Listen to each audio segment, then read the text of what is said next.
Hello, everyone. This is Preston Clark with LawRoom. I really appreciate everyone taking the time today. We'll be respectful of everyone's midday and afternoon for those of you on the East Coast, and stick to the 30-minute time frame. The goal and objective today is to dive into a case study that we recently published with our longtime partner Airbnb, and talk a little bit about the decision criteria and the evaluation criteria that Airbnb took when looking at all of their compliance and conduct training options, and sort of why they went with us, but more on a broad scale, the challenges that they faced and how they systematically approached them. And my goal is that helps each of you on the webinar today, and we have, it looks like about 25 folks from various companies around the country on today, which is awesome. But hope that to sort of empower you to think differently about how you're evaluating your compliance and conduct training needs for 2016 and beyond. Before we get started, just a bit of a backstory. I joined LawRoom about a year and a half ago. I run sales and marketing here. I have a legal and compliance background. I was formerly in-house legal counsel for the University of Miami, and I deeply understand and appreciate the sensitivity on the various topics that many of you face from a training aspect, which aren't glamorous, which you know are hard topics or challenging topics, but nevertheless important ones that need to be addressed and need to be addressed the right way for your respective organizations. When I joined LawRoom, we had gone through a bit of a metamorphosis, or a sort of a hockey stick in terms of growth that posed a number of challenges for us. And one of the biggest challenges was that when we looked at our close to 3,000 customers who have been with us, for many of them for over a decade, we've been in business for 20 years, they were using us in a range of different ways. As a compliance training organization, the way we've approached the market is that, maybe very fortunately, organizations come to us and they say, LawRoom, we have a very specific need that we need help with. Can you service this need? And we would say, yep, we do that. Here it is. You know, here's the price, and we hope you love it. And we had this amazing product team that was building great courses and great compliance software. And our sort of sales operations was that we would respond to what people would ask for. We would give that to them, and then we would sort of go on with our business. What happened, though, over time was that when we looked into our portfolio, a lot of our customers were using us in a lot of different ways, and very few of them were using us in the most expansive way. And that was very much our fault, because from a cost perspective, most of our customers had access to everything, but they weren't using us for everything. And that's not to say that every customer should use us for everything that they need from a compliance and conduct training perspective, but in many instances, our customers were expending resources either with in-person training, or they had 3 other vendors and they were purchasing something that they already had access through us, but because of our lack of education and awareness, they weren't aware of what we had. And so we've spent the last 6 months working with a number of our favorite customers who've been with us for a long time, who from our perspective are using us in a very expansive way. And so we've recently published 3 case studies, one with Namely, which is a fast-growing HR startup in New York City, Guidewire, which I'm sure many of you are familiar with, and of course Airbnb, which we're going to be talking about today. So with that, let me dive into it.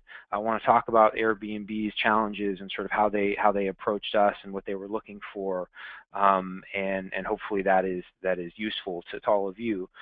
Before we do dive in, I will say that this webinar is going to be recorded. We have versions of PDF versions of the Namely, Guidewire, and of course Airbnb case studies, which I'll be disseminating out to everyone who registered and attended today immediately following the webinar. I'll probably get the recording out early tomorrow, so if folks want to share this internally, you're welcome to do so. If you have any questions, I'm happy to take those because I'm going to try to keep this to exactly 30 minutes, I may not get to all the questions or any of the questions in this time, but on the right-hand sidebar of your GoToWebinar dashboard, there's a chat box and there's a question box. I encourage you to type questions in there, and if it makes sense for me to dive into them during the next 24 minutes, I'll do so. Otherwise, I promise I'll follow up either via phone or email shortly thereafter. Okay, so with that, let's talk about Airbnb. So one of the funny things about what we do from a product definition standpoint is we're always trying to create amazing courses for the vast number of organizations we service, and we service large, Fortune 500 companies. We service major higher ed institutions like NYU and Ohio State and Stanford, and then we service small tech companies that are fast growing and everything in between.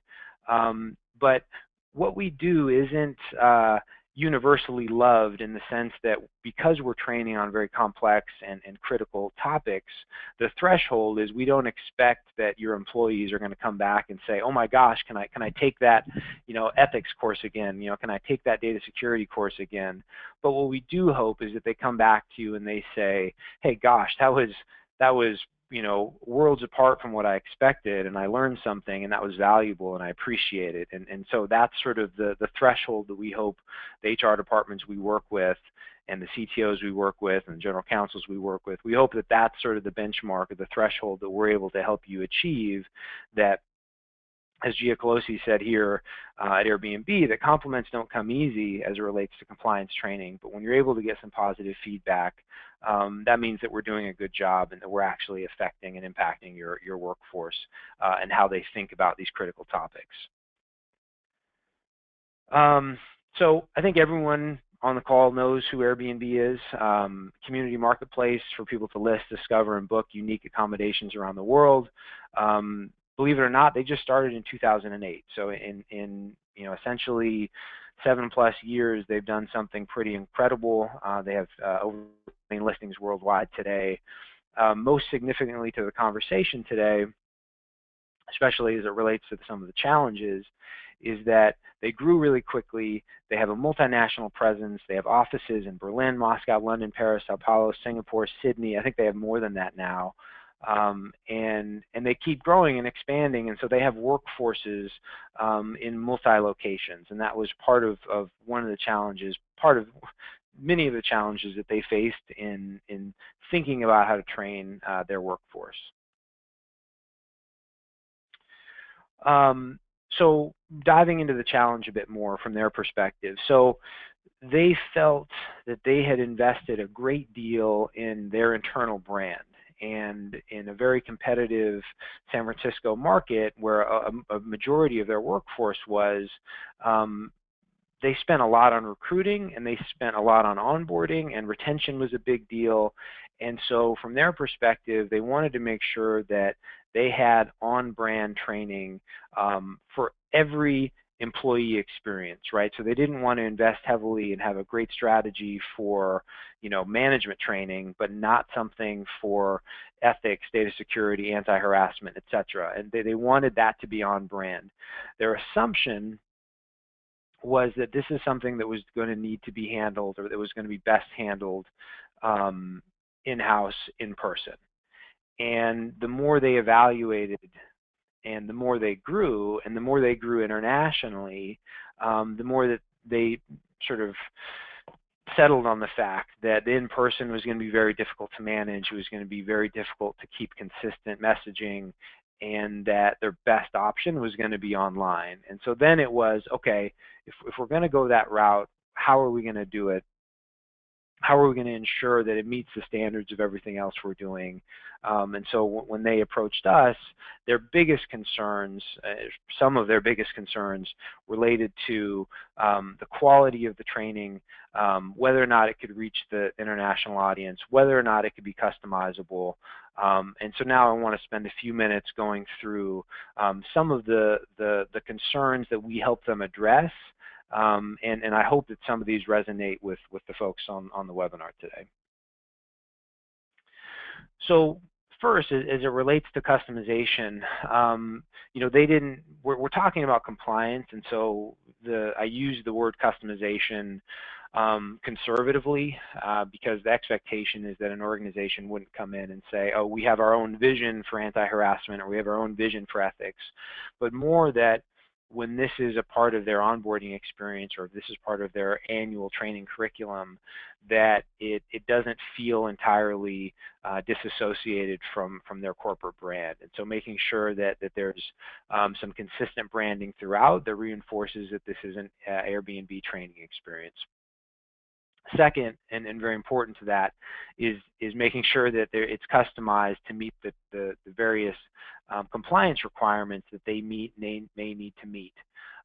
So as an example, for those that are training on data security, or those that are training on anti-harassment, oftentimes there are internal policies that speak to these very topics, and it was important that those policies be built into the training experience so that you could actually have an employee acknowledge that they had read and understood the data security training or the harassment policy, and that acknowledgement was stored and tracked inside the overall training experience.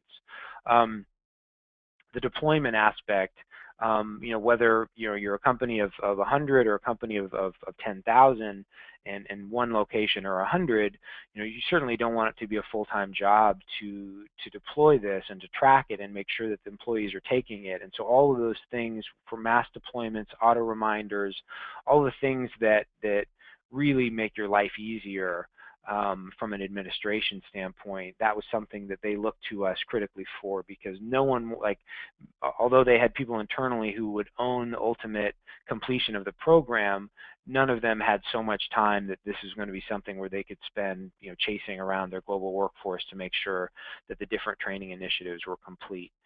Award-winning content, that sort of speaks to itself. We won the day for Airbnb because of our course quality. We use a multi-layered training design, meaning that there's video and there's infographics and there's animation and there's immersive interactions and there's quizzes, so that the learning objectives are being conveyed through different forms of learning modalities. And so we're doing everything we can to make these topics as engaging as possible, so that your workforce feels as though they're getting something from it and it wasn't a waste of their time. And that speaks to engaging user experience as well. Cloud-based, that's obvious. Many of the folks who are on the call today, or if you're not a SaaS business or a software business yourself, you no doubt use them in your day-to-day, whether it's using Salesforce for your CRM or something else for your finance management or an HRIS system, etc. So making sure that you could access your compliance information and tracking in the cloud and remotely 24/7. And that ties into tracking and reporting as well, making sure that you had all of that information at your fingertips so that you could see, if you're getting pressure from executive leadership saying, hey, who's completed the program? Is everyone on track with data security? Is everyone on track with ethics, anti-harassment, etc.? That would be at your fingertips. The extensive library is one that has been an interesting conversation piece for us, because as we've gone back in and spoken to a number of our customers who've been with us for a long time, and I alluded to this at the start of the webinar, the conversations would start with, how are things going? And they would say, great, we love your anti-harassment. We love your California AB 1825. And then we'd say, hey, what are you doing for data security? And they'd say, well, that's not my realm. The CTO owns that, or I'm not sure. We're looking into something. Or what are you doing for HIPAA? What are you doing for Foreign Corrupt Practices Act? And the conversations would start where they'd say, wait a minute, I didn't know that we could do that with you. How does that work? And this is where we're a little bit embarrassed, to be perfectly candid with you, is that we would say you already have access to this. This is already in the library that you purchased from LawRoom. We probably just didn't do a sufficient job educating you on the totality of what's available to you. And then when we dive in, they would be overwhelmed that the quality of what they already had access to was superior to what they were now pricing out with a different vendor. So for Airbnb, it was important that they knew, because obviously you saw the list of foreign presence they have, so Foreign Corrupt Practice Act was important.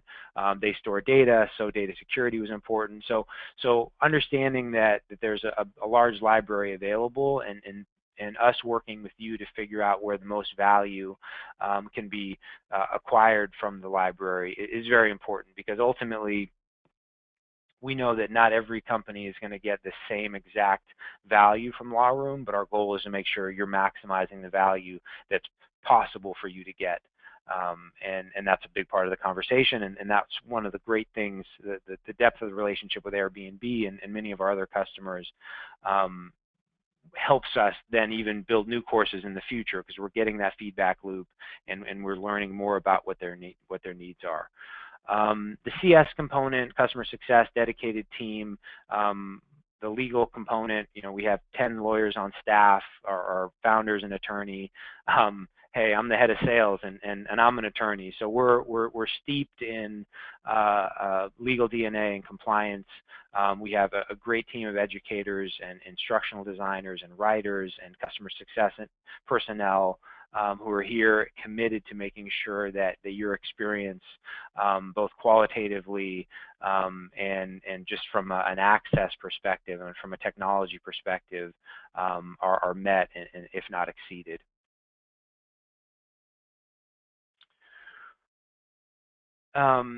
Now, in terms of sort of going into the ROI, the one sort of focus I want to point on in particular has to do with pricing. And this certainly isn't a sales opportunity for me. This is more of a sales education opportunity for us than it is a sort of brass tacks, how much does LawRoom cost, etc. But I want to talk about pricing for a second, because it was a big shift for us last year, and it continues to be a big for us this year, because we have a new model, and I just want to take a couple of minutes to talk about it, because it was a big selling point for Airbnb, and it's been a big selling point for the customers who are renewing with us this year and who have joined on in the last 6 months.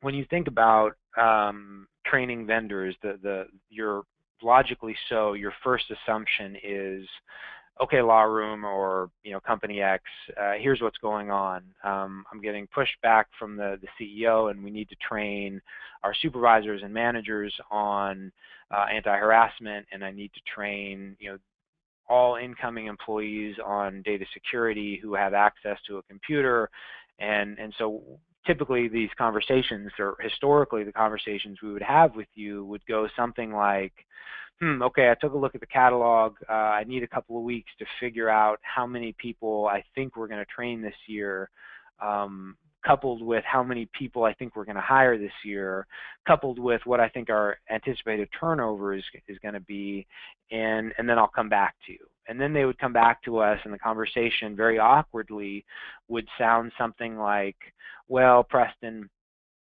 I think we're going to go with 75 seats for anti-harassment, and I need 25 data security, and I need 15 ethics, and then there would be this pause, and they would say, but I'm not sure if that's right or not. And so then they would say, you know what, actually, before you send me that proposal, let's come down another 10% off that number, because it sounds like we're going to be a little more conservative on our hiring than we expected. And now we've really started this relationship in a very awkward way, because what we're saying to you is the only way you can buy from us is if you can really anticipate what your quote-unquote inventory needs are going to be. And that was just problematic, as you can guess. And it was problematic for one of two reasons. Either you purchase too much, at which point you come back to us at some point through the course of the year, and you say, hey, you know what? Can we restructure this, or can we have an extension, or can we change something in here because I miscalculated, and that's awkward for us, because we certainly want to keep you happy, but now, I mean, someone in your organization has come down to you and said, hey, go get some money back from LawRoom, or figure out if we can do something else with them, because our hiring didn't pan out the way we expected it to be, and that's just that's not ideal. The other more common scenario is that the smart HR person, being in a sort of an abundance of caution, undercommits, and so we're in month 4. They've done a major course deployment out to their workforce to train on 3 different topics, and they use up all the inventory. They have to come back to us. We're certainly happy to accommodate that need, but that means you then have to go ask for more budget, and now we've created this administrative headache for you and for us to help maintain your account. This, of course, is only half the problem. The other half of the problem with the old pricing model was that we have a team of 15 engineers and 20 writers and instructional designers and course developers who are working full-time to build new courseware and improve the user experience for you and for your employees.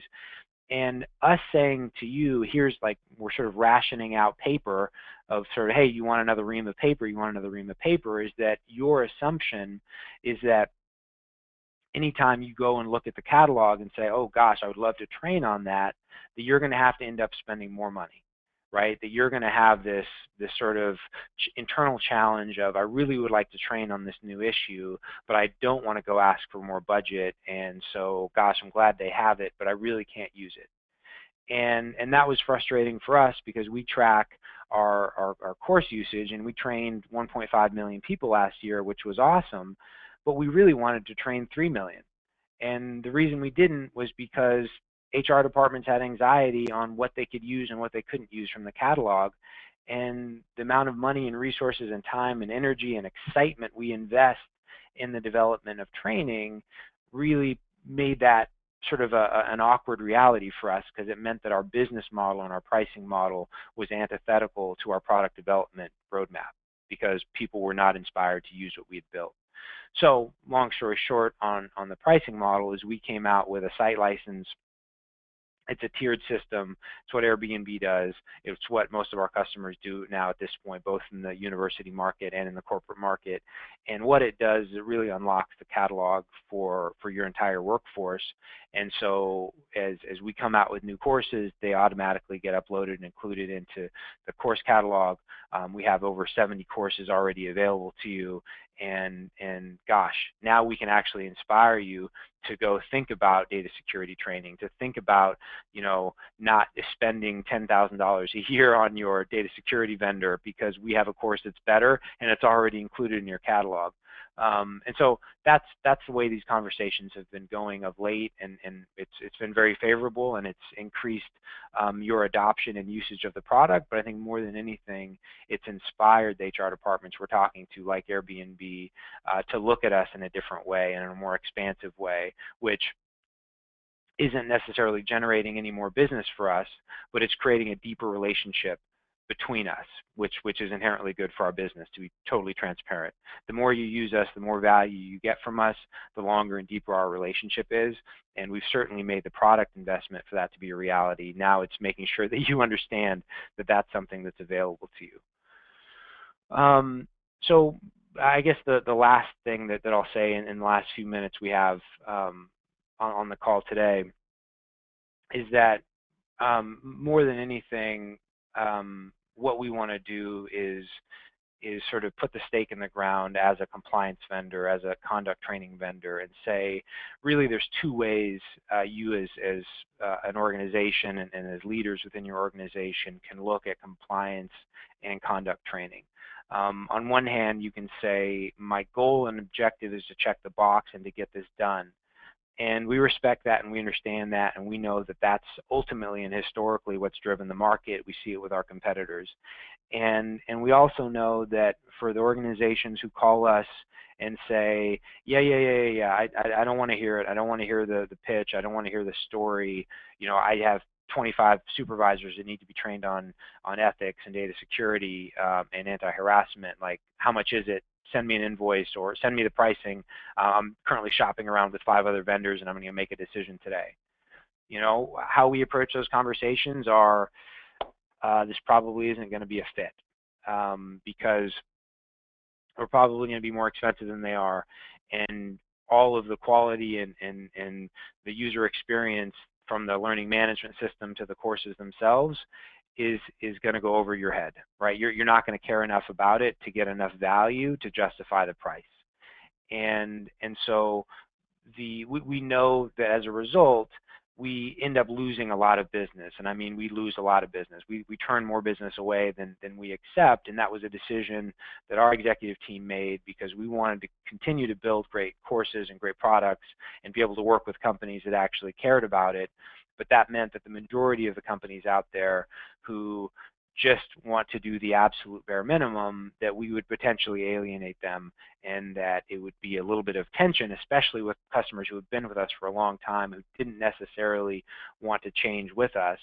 And that's been a reality. And the end result, of course, for us is that the customers who this does make sense for, the Namely's, the AirBnB's, the Guidewires of the world, and you know, a couple thousand others, is that we end up having very meaningful and strategic relationships whereby you can approach us and say, hey Preston, can you bring in your product team because we have some new course needs that are coming up that we think is unique to our industry, and we'd like your help in seeing if this is something you can build for us.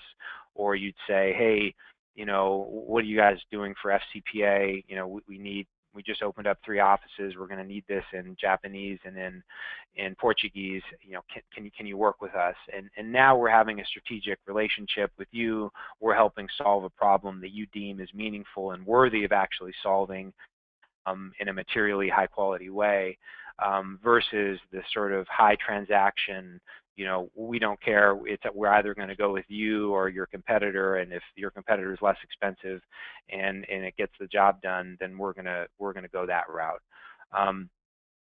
So I you know, albeit the mere fact that so many of you are on this call today and have spent 30 minutes with us indicates that this is something that matters to you. It's important. You're interested in how companies like Airbnb are approaching these problems. Almost, you know, by definition means that you see this in a more expansive way. You believe in this. Whether or not we're the right company or not, you know, still is perhaps in question, but at least you're looking at it from a qualitative perspective. And so what that's the signal for us is that you're certainly a type of company we'd like to work with. And if we're already working with you, then we'd like to go in deeper and figure out how we can give more value to you based on what's already available. And that's sort of in a summary, you know, sort of the objective we set out today was to show you a company that's using us with a use case, with a case study, excuse me, and hopefully inspire you to think about this problem in a more expansive way. We have a couple of more minutes. If you have any questions, feel free to type those in, and I'm happy to get back to those who type them in shortly after the conclusion here in about a minute. That's it. My email address is p.clark@lawroom.com. You're welcome to contact me directly. You know, we'd love to set up a time, 30 minutes, 45 minutes to do a one-on-one demo. We typically walk through the learning management system. We learn about if you have an existing LMS or an HRIS or any technology systems we want to integrate with, get a sense of what your data security needs might be from a training perspective, harassment ethics, and 70 others that we provide. And so we'd love an opportunity to do that. So if you're interested in a demo, if you're interested in a one-on-one, go ahead and type that into the question or chat box, and happy to schedule a time to do that. If there's nothing else at this point, I'll shut it down and hope to hear from many of you soon. As you might imagine, I have a room full of folks behind me, some of whom may give you a call to follow up to see how this went today. For those who joined us late, a recording will be going out tomorrow, and I'll be sending out the full PDF version of the study, both for Airbnb, Namely, and Guidewire, here in about 45 minutes. So that's it. Perfect timing. It's 11:30 Pacific time, so we nailed it. Thanks again for joining us, everyone, and have a great rest of your day.